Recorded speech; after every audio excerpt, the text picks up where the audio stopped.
학교에서 수업할 때는 거의 한 10m 가까이 떨어진 거리에서도 짝짝 잘 되는 거예요. 여기 있는 기기들이 다 이상해. 프로젝터도 그렇고 컴퓨터도 그렇고.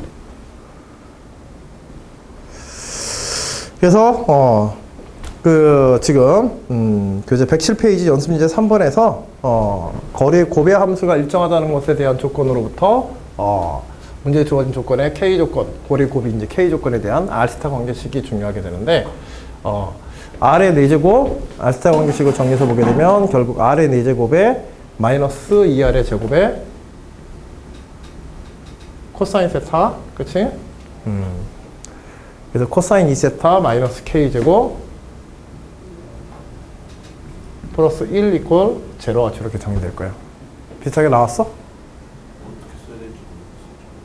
일단은 가능한 한 차수별로 정리하는 거야. 그게 그러니까 그래서 2번 같은 걸 먼저 봐두는 게 필요해. 2번을 보게 되면 아까는 제가 2번을 먼저 읽었잖아. 그치? 2번을 읽어보게 되면 세타의 방정식을 만족하는 해를 가지게 되는 세타의 영역을 다루는 문제다. 응? 그러면 문제 1번에서 지금 R세타 관계식을 다룬 후에 R세타 관계식에서 해가 존재하더라는 세타의 범위라고 하는 거는 그치? R에 대한 차수별 R에 대한 어떤 다항식이라고 한다면 R에 대한 다항식이 나왔을 때 그것의 근의 존재를 갖다가 근이 존재하는지 존재하지 않는지를 세타를 이용한 판별식 가지고 쓰려는 거거든. 그러니까는 뭐에 대해서 일단 정리하는 게 좋아. 세타는 해의 조건에 해당하기 때문에 그치? 그때 실제로 존재하는 해는 R에 대한 해들이 존재하는가를 보는 거란 말이야.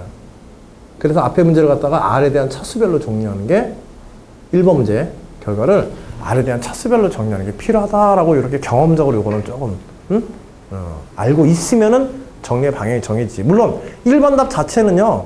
여러분들이 실제로 이 식을 똑같이 썼냐 안 썼냐에서 결정되는 건 아니야. 알겠지? 이 식과 같은 내용의 그런 식이 여러분들 제시가 돼 있으면 상관은 없어. 1번은.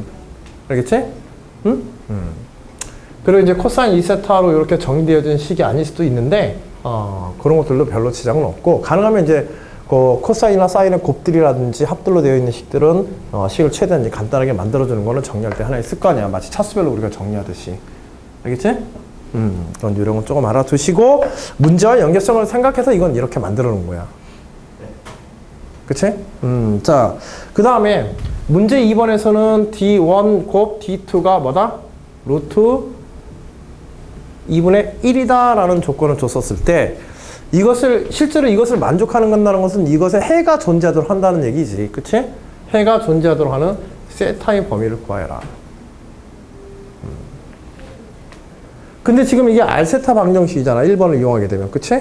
R세타 방정식이고 R세타 방정식으로서 표현되어지는 도형이 여기에 K에 얼마의 값이 갔을 때? 루트 2분의 1이 갔을 때.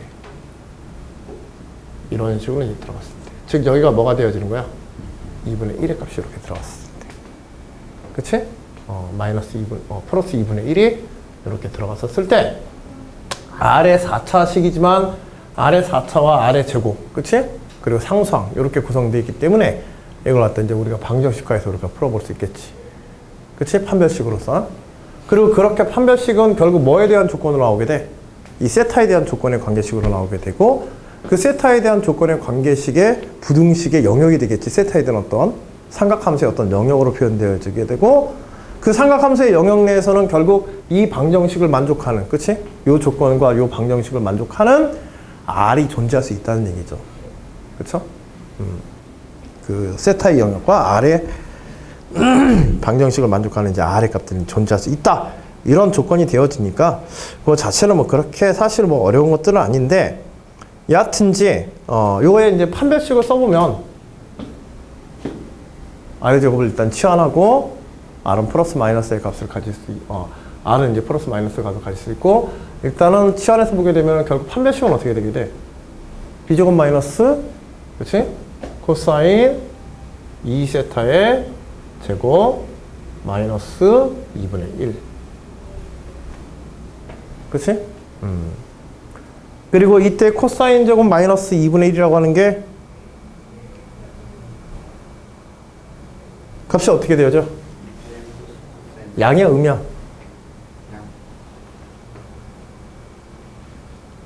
그치? 이게 뭘 가져야 되니까? 이거는 판별식에서 온 거고, 그치? 해를 가져야 되니까 얘가 이런 조건을 만족해야 된다. 해 R이 실수로서 존재하기 위해서는. 또 다른 세타에 관한 조건들은 없어? 실근이 존재하기 위한 또 다른 세타의 조건. 판별식만 만족하면 될까? 응?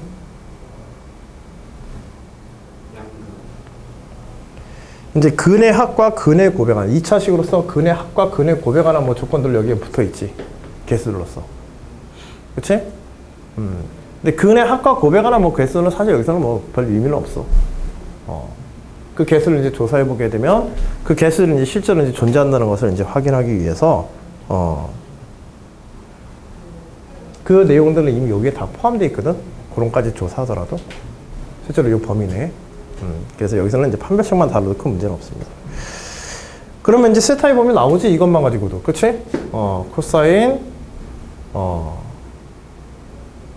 제곱에 2세타가 2분의 1보다 크거나 같다. 그래서 코사인 2세타가 그치 플러스 마이너스 2분의 1 사이에 놓여 있어야 되지, 그치? 여하튼 뭐 코사인 제곱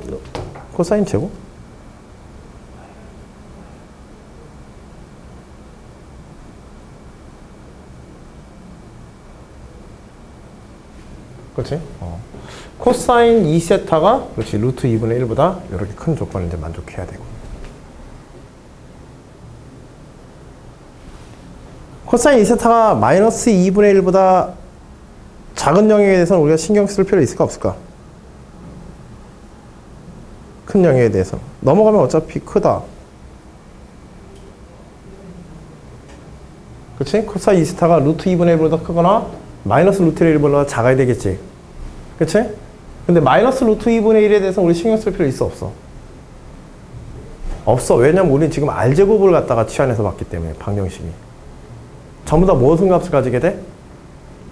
전부 다 양의 값을 가지게 돼 있단 말이야 이것들은. 그치? 그러니까 굳이 여기서는 마이너스에 대한 마이너스 루트 1보다 작은 영역들에서 우리가 신경 쓸 필요 있다 없다? 없다. 혹은 대칭성으로 설명해도 되고. 알겠죠? R제곱에 대한 대칭성. 자, 그래서 이걸 만족하는 범위 자체를 이제 일단은 제로부터 2파이 사이에서까지 구해야겠지. 여기서 세타라고 하는 것은 실제로 여기 세타라고 하는 건 실제로 좌표 평면상에서 이렇게 한 바퀴 돌아가는 영역, 세타의 영역 제로부터 2파이 사이이기 때문에 이 제로부터 2파이 사이의 영역으로부터 제한해서 한번 생각을 해보자. 세타가 한 주기 내에서 그렇게 되면 결국 이렇게 만족하는 세타의 범위는 이거 뭐 직접 이제 그 정리해버리면 되겠지. 첫 번째 어디와 어디 사이? 0에서 8분의 파이 사이. 2세타가 4분의 파이니까. 그래서 0에서 8분의 사이, 그 다음에 8분의 7파이에서 그치? 8분의 7파이에서 8분의 9파이 사이. 세타의 범위로 보는 거야. 그 다음에 8분의 15파이에서 2파이까지.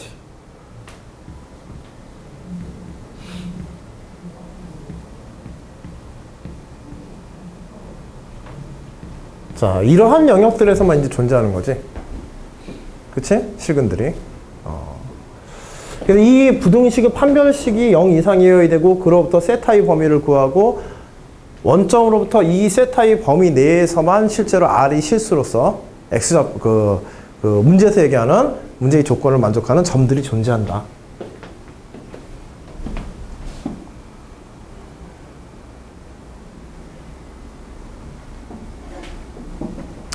그럼 여기서 이제 경계의 값들에 대한 것들이 나오지? 그치? 8분의 파이와 8분의 7파이, 8분의 9파이, 8분의 15파이, 2파이. 그치? 근데 여기서 2파이는 사실 의미가 있어 없어? 경계의 값에 의미가 없어. 왜냐면 2파이는 여기에 연결돼가 0하고 연결돼가지고 여기에 끝으로 되어 있기 때문에. 그치? 그래서 실제로 이제 우리 세타 이제 경계의 영역이 필요하니까. 그쵸? 경계 영역으로 보게 되면은 8분의 파이일 때와 8분의 7파이, 8분의 9파이, 8분의 15파이 요것만 이제 필요로 하죠. 그래서 요 사이의 영역과 8분의 15파이에서 8분의 파이 사이의 그 영역. 그리고 이것들을 자세히 보게 되면 원점으로부터 어떻게 돼 있어요? 원점으로부터 대칭되어 있죠. 8분의 파이에 대칭되어지는 직선의 상의 점이 그치 여기 있는 8분의 7파이 그치?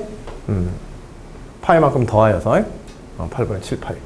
그래서 여기에서 요 영역과 여기서 요 영역. 그 다음에 8분의 파이에서 8분의 15파이 사이 그치? 8분의 파이에서 8분의 15파이 사이까지 지금 8분의 15파이에서 요 영역에 관한 요 영역. 그래서 실제로 해가 존재하는 영역이 이렇게 되어지면 알 수 있죠. 세타의 조건에 의해서. 자, 원점을 지나고 이걸 굳이 경계선을 조사한 거는 문제에서 요구하는 두 번째 것 때문이지. 원점을 지나고 이 곡선에 접하는 기울기를 구하여라. 접하는 기울기는 결국 여기에 있는 이 직선들이 되겠죠. 요 영역의 것들. 그치? 경계 영역의 것들이 접하는 조건에 세타가 되어질 것이다.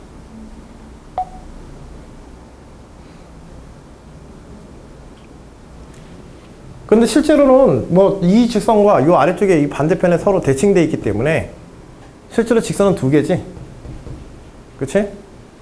세타 이퀄 탄젠트 세타가 접선의 방정식이랑 결국 탄젠트 세타가 탄젠트 몇 세타? 탄젠트 8분의 파이 직선, 요 직선. 그치? y 이퀄 탄젠트 8분의 파이의 x에 관한 직선과 탄젠트 y 이퀄 탄젠트 8분의 15파이에 해당하는 15파이, 탄젠트 8분의 15파이 곱하기 x에 해당하는 이 두 개의 직선이 이 곡선에 접하는 2차의 곡선, 요트가 곡선에 접하는 이제 방정식이 되어지면 알 수 있을 거야. 접선의 기울기, 접선의 기울기 그랬으니까 이제 탄젠트 붙여서 얘기해 주면 되겠지. 그치? 혹은 x축기의 양의 방인가 이런 거. 그리고 이게 사실 경희대 문제이긴 한데 경희대 모의분수 문제로 출제된 문제라서 문제 완성도가 조금 떨어져요. 그래서 문제 조건이나 조금 이런 게 좀 치밀하지 못한 면이 이 문제가 좀 있어요. 다른 때는 뭐 별로 그런 거 없는데 이 문제는 좀 그런 면이 있으니까 그런 거 좀 이해하고. 문제 3번 한번 봐봐. K가 양의 값이면서 K가 0 이상의 값으로서 이 K의 값이 계속 변하면 D1, D2의 곱이퀄 K의 곡선의 모양도 변할 것이다. 그치? 곡선의 모양도 변할 것이다. 원점을 지나는 직선으로서 K의 값에 관계없이 이러한 곡선들과 항상 만나는 것이 존재한가? 존재한다면 어떻게 되겠는가? 존재한다면. 뭐 사실 지금까지 나타난 이런 대칭성으로 볼 때 K 값에 상관없이 이거는 임의의 K에 대해서 지금 이렇게 된 거잖아. 그치? 그리고 영역이 지금 요 영역 안에서 지금 곡선들이 존재한다는 거 보였잖아. 그러면 K 값에 상관없다는 얘기는 어떤 K를 넣더라도 여하튼 요 영역 내에 있을 테니까, 요 경계들이 이제 나타나고 영역 내에 있을 테니까. 그치? 어떤 K에 상관없이 무조건 해를 가지게 되려면 원점을 지나는 직선으로서 그 곡선과 교점이 존재하게 하려면 해를 가지게 되려면 그치? 가장 먼저 생각할 수 있는 게 뭐야? X축이죠, X축. 전체가 대칭을 이루고 있으니까. 그치? 그래서 X축에 대해서 중심으로 한번 생각을 해보자. 접근 아이들을 이제 거기다 두고서. 그래서 X축에 대해서 우리가 조사를 해보게 되면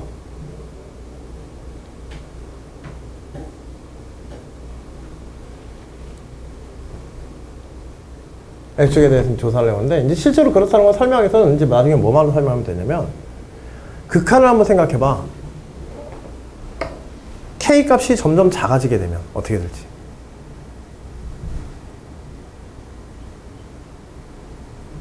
K 값이 점점 작아지게 되면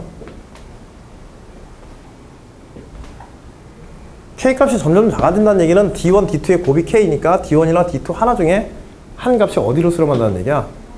0으로 수렴할 때의 상황이지. K 값이 매우 작아질 때는 D1 혹은 D2가 매우 작아질 때이다. 됐지? 그러면 결국 어디로 수렴하게 돼버려? 이 곡선은. 리미트 K가 0으로 가게 되면 D1이나 D2 하나가 0으로 수렴하는 거지. 즉 거리가 어느 한 전점 1,0이나 마이너스 1,0의 요 점점으로 점점 수렴해 가야겠지. 어떤 곡선이 혹시 있다고 한다면. 그치? K가 줄어든다는 얘기는 D1이나 D2 중에 하나가 0으로 수렴해 간다고 하는 것이거든. 적어도 하나가. 그럼 이렇게 무한히 수렴해 가더라도 뭐가 존재해야 돼? 그치? 원점을 지나는 직선을 만날 수 있어야 되니까. 모든 K에 대해서 통과하는 직선, 해를 가지는 직선이 존재해야 되니까. 그치? 그러면 결국 X가 그러한 직선은 뭐가 가능하다? 모든 임의의 K값에 대해서 항상 해를 가지게 되는 직선은 X축이 되게 되는 거지. 바로 이 두 개의 정점, 수렴하는 두 개의 정점을 바로 지나는. 알겠지? 조금 이제 극한에 관한 조금 추상적이지만 이제 극한에 대한 개념을 이제 활용한 그런 정도의 문제야. 그리고 여기에서 더 이상의 식을 다룬 건 큰 의미는 없어. 그래서 이게 지난번에도 그래서 요런 극한 다룰 일도 별로 없고, 그렇지? 극한 별로 다룰 일도 없고, 그게 대해서 우리가 구체적으로 이제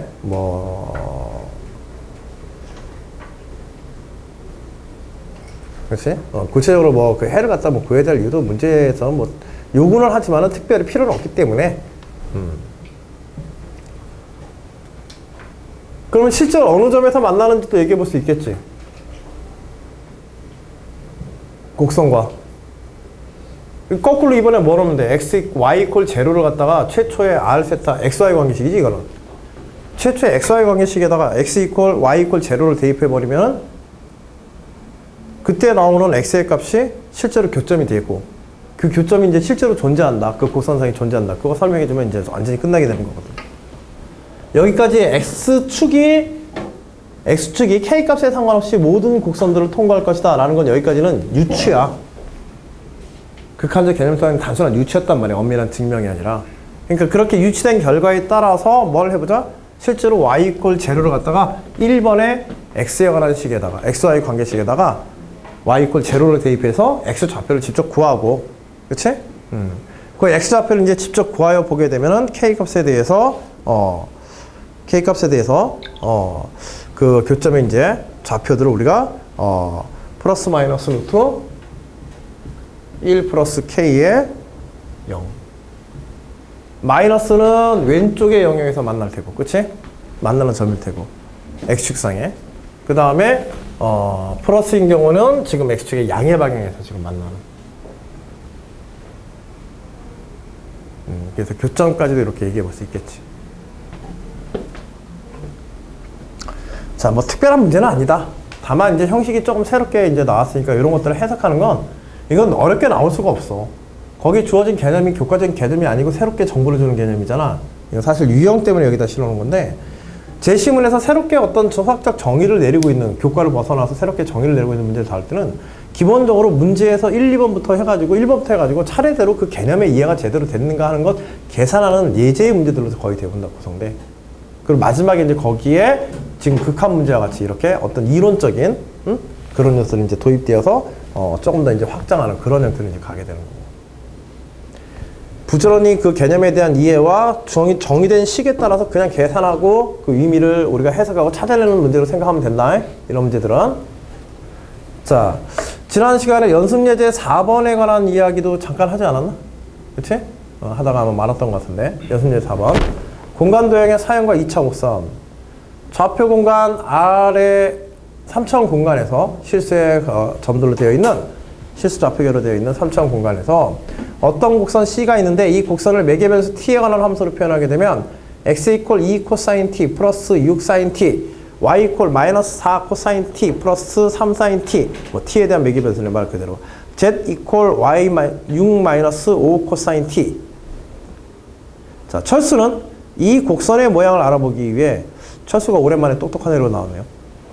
철수는 이 곡선의 모양을 알아보기 위해 여러 가지 시도를 하다가 이 곡선의 XY 평면 위로의 사형은 원점을 중심으로 하는 타원이 됨을 알았다. 그래서 철수는 곡선 C가 원일 것이라고 추정했다. 자, 공간상의 어떤 도형의 XY 평면의 사형이 원이 되는 것을 보고서 타원이 되는 것을 보고서 원래의 도형이 아마 원일 것이다.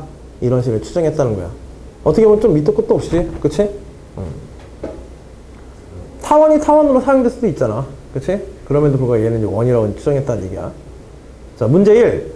곡선 C를 포함하는 어떤 평면 알파가 존재함을 보이고, 실제로 C를 포함한 어떤 평면 알파가 존재함을 보이고, 이때 평면 알파의 방정식을 구하여라. 다음 방정식에서 x의 개수가 1이 되도록 정리해라. 그런 조건의 문제이고,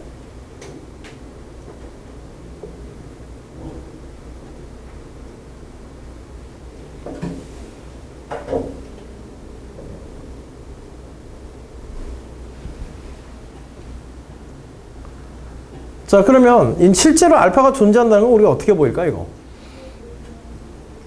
곡선 C를 포함하는 곡선 C가 어떤 하나의 평면 위에 있다는 거지. 그치? 그런 평면 알파가 존재한다.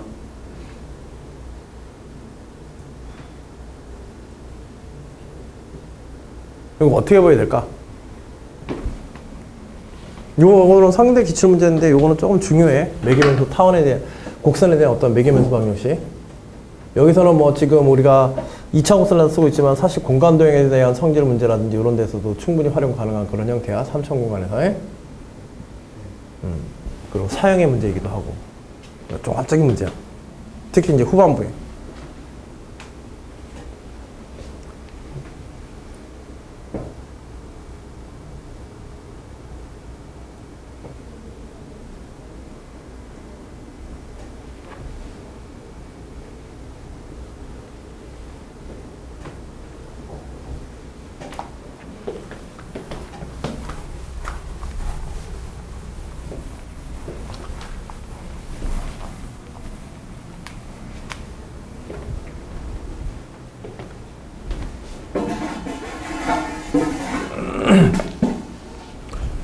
일단 우리는 평면의 방정식의 일반형을 알고 있잖아. 이 일반형의 조건에다가 xy의 g의 조건을 갖다 대입해서 실제로 그것에 해가 존재한다는 걸 보여주면 되지. 그래 안 그래? 그치? 그래서 일단 이제 주어진 방정식 x 이퀄 주어진 조건이죠. x 이퀄 2 코사인 t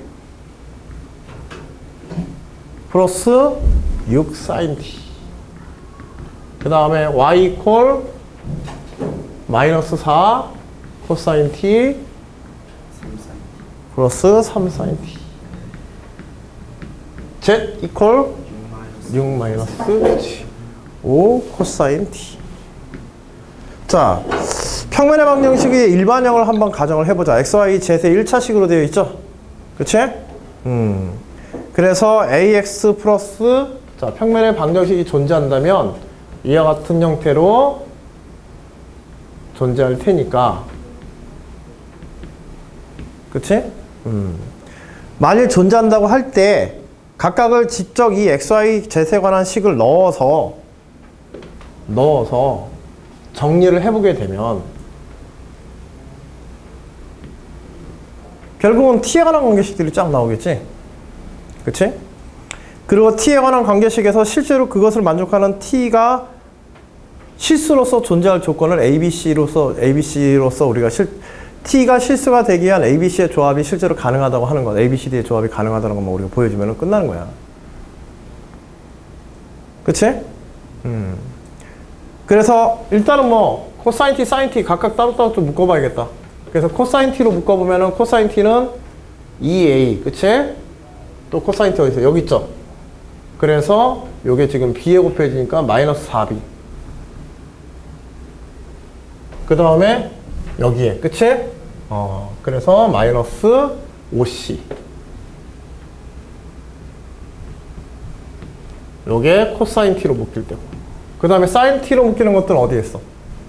지금 여기서 6a 사인 t. 그치? 6a. 그 다음에 여기에서는 3b.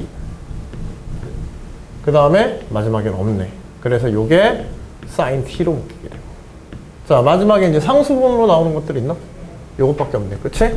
d와 6으로. 그래서 6c에 플러스 d 이퀄 제로의 관계식이 이렇게 될 거예요.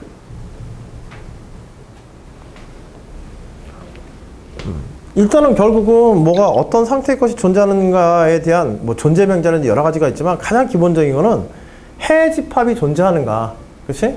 그에 대한 조건이라든지 뭐 우리가 뭐 판별식을 사용하고 뭘 하든 간에 결국은 해 집합의 존재 여부를 찾는 거 방법, 수학적인 방법에 대한 아이디어들 중에 하나거든. 그래서 여기서도 이와 같은 방정식을 만족하는 뭐가? 이와 같은 방정식을 만족하는 A, B, C, D의 쌍이 존재할 수 있는가? 그치? 존재할 수 있는가?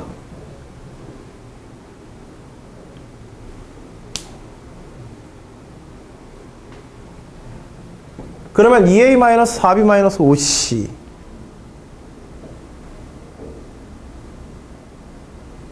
그 다음에 6A 플러스 3B 6C-D가 제로.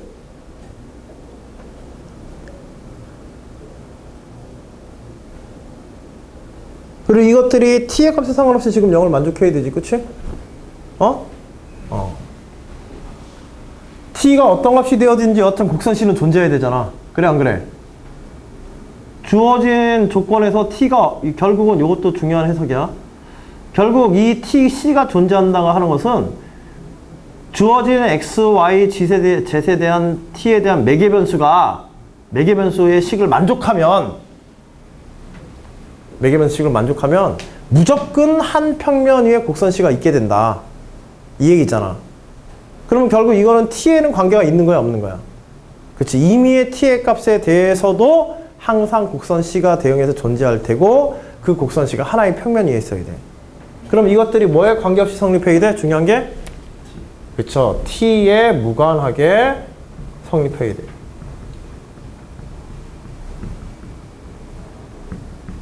사실 이런 게 이제 실제로 문제 풀 때 중요하지. 응? 식이 나와도 이제 활용하는 측면이 있어요. 그러면 각각이 어떻게 돼? 개수 각각이 0이 돼야 되지? 개수 각각이. 그래서 연립방정식으로 2A-4B-5C가 0이 돼야 되고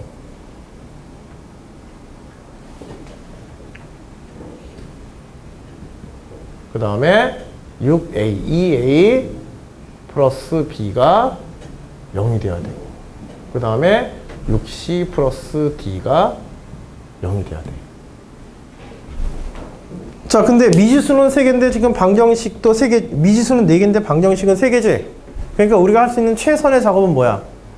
비례관계식을 구하는 것밖에 없는 거야. 그런데 비례관계식만 해도 충분해. 왜냐하면 비례관계 ABC 사이에서 비례관계만, CD 사이에서 비례관계식만 나온다고 한다면 우변이 0이기 때문에 약분해서 직접 최소해. 거기다가 문제에서 뭐의 개수가? x의 개수가 1이라는 조건, 즉 a가 1이라는 조건을 줬기 때문에 그거 하나가 결합돼서 완전하게 결정되게 되는 거예요. 여기다 이제 넣어서 그냥 해도 되겠지. 자, 문제의 조건에서 a 이퀄 1인 경우니까 a가 1이면 b는 마이너스 2, 그치? b가 마이너스 2이면 a와 b가 정해지게 되면 c가 정해지겠네, 그치? 얘가 1이고 얘가 마이너스 2니까 플러스 8, 10, 그치? c는 2가 되겠네요, 그쵸? 그래서 c는 2. 그 다음에 d는 c가 2니까는 2, 6, 12. d는 마이너스 12. 자, 그래서 어떠한 곡선이 t에 상관없이 무조건 이 점들에 대한 곡선 c를 포함하게 된다. x 마이너스 2y 플러스 2z 마이너스 10 이퀄 제로가 평면 알파의 방정식이 되겠죠. 자, 이걸 차분하게 풀어가는 거야. 알겠지? 매개변수 식으로 나온 게 조금 생소하긴 한데, 생소하긴 한데, 매개변수 식으로 표현된다는 거는 t가 주어진 조건만 만족하게 되면 무조건 그 문제에서 설명하고 있는 이 상황적 조건을 만족해야 된다는 것이 되기 때문에 t에 상관없이 항상 하나의 방정식이 성립하도록 하기 위해서 개수의 조건들만 살펴보는 거야. 정리해서. 그래서 t에 대해서 정리한 거고, 코사인 t나 사인 t에 대해서 상수함과. 자, 문제 2번. 자, 그렇다면 이 평면의 방정식을 줬어. 그리고 이제 곡선에 대한 매개변수식이 있어. 철수의 추측이 참여를 설명하고 이때 원C의 중심과 반지름을 구하시오.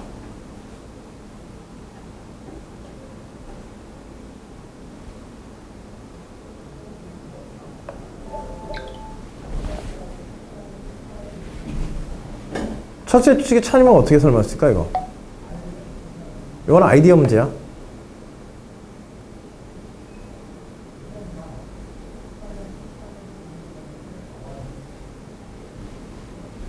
철수는 사형이 타원 모양일 때, 그치? XY 평면의 사형이 타원일 때 곡선 C, 하나의 평면에 있는 곡선 C는 아마도 원일 것이다. 이 정보를 가지고 그렇게까지 이제 추론을 했다는 거지. 똑똑한 놈이지, 아주. 뭐 평면에 특별히 뭐 각에 대한 조건 이런 것도 나오지도 않은데.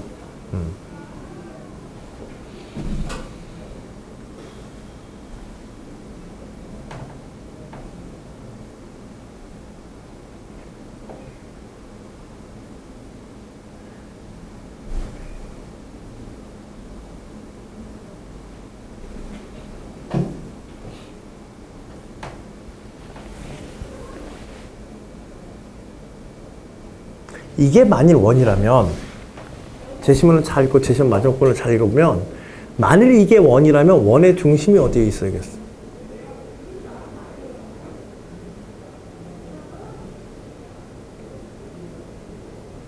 타원에서 타원의 중심이 어디 있다고 돼 있어? 원점. 그치? 그러면 원에 대한 사형이면은 원의 중심은 어디로 옮겨가겠어요? 타원에 원에 대한 사형으로 가정한 거니까, 그치? 원에 대한 사형으로서 타원이 나타났다고 한다면 원의 중심은 어디로 옮겨가? 타원의 중심으로 옮겨가게 돼 있어. 그럼 원의 중심과 타원의 중심은 뭐만 차이가 있을까? XY 평면으로 사용시킨 거기 때문에. 그렇죠. Z값에만 차이가 있는 거야. 그래서 이 평면상에 있는 저 곡선의 방정식이지, 주어진 곡선의 방정식에서 이 평면상 위에 있는 점들 중에서 어떤 점들? Z축을 중심으로 해서 거리가 일정한 점들의 합이 될 거야. 거리가 일정한 점들이 될 거란 말이야. 원이 된다면. 그치? 그래서 거리가 일정한 점들에 대한 조건들을 갖다가 써보면 어떻게 되게 돼? 일단은 이제 중심이 어딘지 봐야 되지. 중심이 어딘지.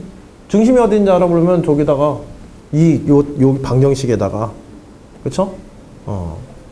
방정식에라 그치? 요 평면의 방정식이네. 그쵸? 여기 평면의 방정식. 이 평면의 방정식에서 뭘 찾아야 돼? 그쵸? XY는 뭐다? 그쵸? Z축에 있을 테니까. 그쵸? 중심이, 타원에서 중심이 원점이었으니까 XY는 0이란 말이야. 그러니까 여기다 XY 0을 대입해 보게 되면은 그때 Z값은 뭐가 되어지게 돼? 유계값이 되어지지? 즉 이 평면의 중심, Z를 갖다 지나는 점, Z축이 통과하는 점은 6이란 말이야. 그럼 원의 중심이, 만일 원이라고 한다면 원의 중심은 뭐가 되겠어? 0,6이 예상하고 있는, 철수가 예상하고 있는 원의 중심이겠지. 그러면 0,0,0으로부터 평면상에 있는 지금의 XY, G의 조건을 만족하는, 그치? 점들에 대해서 뭘 구해보면 돼? 거리를 구해보면 되지. 그리고 그 거리의 합이, 그 거리가 어떻다? 일정한 상수의 값을 만족하는지. 이 점으로부터 여기 있는 XY, Z에 대해서. 그리고 그것이 만약 상수값을 만족한다고 한다면 이것이 중심이고, 그렇죠? 원의 조건을 만족한다. 그래서 일단은 X의 제곱, 그치? 2 코사인 T 플러스 6 사인 T X의 제곱 플러스 여기가 0이니까 Y의 제곱 마이너스 4 코사인 T에 플러스 3 사인 T의 제곱 플러스 6 마이너스 저기서 6을 빼는 게 좋겠다. 6 마이너스 5 코사인 T에 마이너스 6의 제곱. 자, 요게 이제 상수가 되어진다는 걸 확인하면 되죠. 요게 상수가 돼야 되겠지.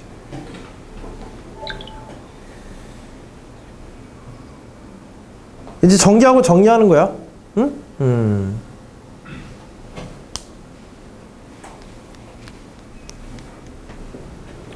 일단 코사인 t, 사인 t 보통 이런 경우에 뭐 경험상의 것들은 뭐 코사인 t, 사인 t의 곱들은 보통 소거되거나 그럴 가능성이 많고 여기 플러스 마이너스가 있으니까. 그래서 해보니까는 얘는 6, 2, 12에 24곱 3, 12에 24곱 그치? 응? 사인 t, 코사인 t 곱수는 사라지고 결국 코사인 제곱과 사인 제곱만 남게 되겠지? 그치? 그래서 여기에서는 코사인 t의 제곱에 대한 것들만 일단 한번 정리해 보게 되면은 4에다가 16에다가 4, 16, 25. 그래서 얼마? 40. 오, 계산 빠르다요. 45. 아, 별거 아닌 계산이구나. 자, 그 다음에 이제 사인에 대해서는 36, 그치? 그 다음에 9. 여기는 없네, 그치? 그래서 마찬가지로 45. 자, 상수에 대해서는 어차피 상수는 다 사라졌네. 그치? 그래서 결국 요것의 합에 대한 제곱권을 넣었어. 그래서 얼마? 루트 45. 3 루트 5가 되겠지. 그래서 0.006으로부터 0,0,6으로부터 3 루트 5의 거리에 있는 점들의 집합이다. 곡선 C는. 자, 원이라고 하는 정의를 이용한 거지, 결국은. 2차 곡선에 관한 증명은 결국 뭐 하는 거라고 그랬어요? 정의를 만족하고 있는가? 주어진 2차 곡선에, 우리가 알고 있는 2차 곡선의 개념상의 정의를 만족하고 있는가? 응? 그거 확인하는 문제라고 했어요. 이거 똑같은 거야. 곡선 C가 원이라는 걸 확인하기 위해서 실제로 중심으로부터 주어진 점들의 위치에 대한 거리까지가 상수가 되어지는 걸 일정하다는 걸 보여주며 원으로 증명 끝난다. 대신에 여기서는 이제 타원의 사용, XY 평면으로서의 사용면이 타원이고 그 타원의 중심이 원점에 있다는 것을 이용해서 사용된 도형이 원이라고 한다면 원의 중심도 Z축상에 있을 것이다. 그래서 2번에서 구한 알파의 1번에서 구한 이 알파에 대한 Z축의 상에서의 알파가 지나는 점이 무엇인지 그걸 이제 찾는 아이디어가 좀 필요하지. 그치? 그걸 할 수 있도록 문제 1번에서 미리 단계를 밟아준 거야. 이게 성대 문제 특징이야. 이게 성대 기출문제인데, 성대 문제 특징이 일단 1번이나 2번이나 뭐 확인하게 되면 결국 뒤쪽에 있는 난이도 있는 문제를 풀기 위해서 앞에 순차적으로 정보를 줘가는 문제야. 사실 여기 평면 알파는 그렇게 중요한 거 아니거든? 그럼에도 불구하고 문제 2번을 푸는데 필요하니까 첫 수의 이야기를 증명하는 데 필요하니까는 1번을 미리 계산해 보게 한 거야. 알겠지? 자, 문제 3번. 제시문에 주어진 타원을 2라 할 때 2의 넓이를 구하시오. 자, 이거는 평면이 주어진 평면 C가 곡선이 포함된 평면 알파가 무엇과 이루는 각? 그치, XY 평면과 이루는 각을 찾아야 되지. 이 각은 우리가 어떤 방식으로 구할 수 있어? 그치, 법선 벡터를 갖다 이용해서 구할 수 있겠지. 그치? 그래서 XY 평면의 법선 벡터 뭐? 0,0,1 어차피 사형이 XY 평면에 있으니까. 그 다음에 지금 주어진 문제에서의 곡선 C가 포함된 평면 알파의 법선 벡터는 1, 마이너스 2, 2가 되겠지. 그치? 그래서 코사인 세타는 그쵸, 법선 벡터의 크기의 곱의 내적 해가지고 3분의 2. 자, 코사인 세타가 3분의 2니까 면적도 3분의 2로 줄어들겠지? 그치? 그래서 원의 면적, 지금 반지름이 루트 45니까 원의 면적 45에서 그치, 45파이지? 45파이에서 3분의 2로 줄어들어서 30파이로 계산이 끝나게 됩니다. 알겠죠?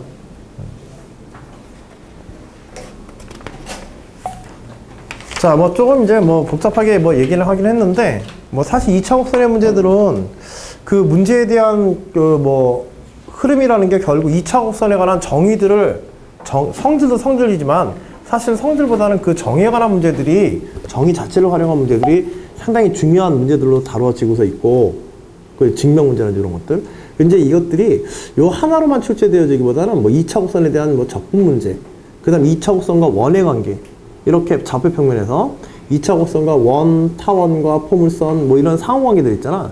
이런 것들을 복잡하게 다루는 것들이 꽤 있어. 그런 것들이 좀 복잡하게 다뤄서 문제를 만들어줘. 그러니까 사실은 이제 하나는 두 개의 큰 유형으로 볼 수 있는데, 최근에 출제되는 문제에서는 예전에 뭐 반사회복지만 이런 건 아니고 요새는 거의 안 나오거든. 그래서 하나의 큰 유형으로 볼 수 있는 건 2차 곡선의 정의를 다루는 문제들과 그 다음에 2차 곡선 간의 상호관계들을 다루는 거. 알겠죠? 그러면서 뭐 2차 곡선에서의 접선의 방정식에 관한 거, 접선에 관한, 2차원선의 뭐 접선에 관한 문제, 뭐 이런 것들, 적분에 관한 문제, 이런 부수적인 문제들이 다른 영역과 합쳐져서 또 문제 만들어지고. 근데 이런 거는 2차원선 자체는 사실 부수적인 문제들이야, 이런 거. 오히려 주된 게 미분이라든지 적분이라든지, 뭐 함수 자체의 성질에 관한 걸 이제 조사하는 그런 성질의 문제라든지 이런 식으로 이제 넘어가게 돼 있어. 다시 한번 얘기하지만 여러분들 지금 2차에서 지금 다루고 있는 두 번째 이 교재에서는 주로 실전형 문항들을 다루고 있는 거야. 그래서 앞에 수열까지의 내용들을 수학적인 어떤 기초로 해가지고 각각의 영역들의 뭐 미분이면 미분 관련된 사항, 뭐 접선이면 접선에 관련된 것들이 있지만은 문제를 보다 보면은 그런 오히려 그 우리가 단원에서 주제를 삼고 있는 요소는 문제 어떤 단순하게 어떤 계산하는 측면에서 들어간다든지 첫 번째 뭐 핵심 아이디어 그냥 핵심이 아이디어나 방향을 잡는데 이렇게 도움을 주는 이런 정도라고 나머지는 오히려 뭐 적분이라든지 뭐 다른 영역 뭐 수열 계산이라든지 이런 식으로 막 넘나들거든. 함수에 관한 성질 나는 문제라든지. 응? 그래서 조금 이제 문제들을 나올 때 종합적으로 사고하면서 문제를 생각하자. 응? 그럼 이것도 잘 생각하면 뭐 거리 공식하고 뭐밖에 없어.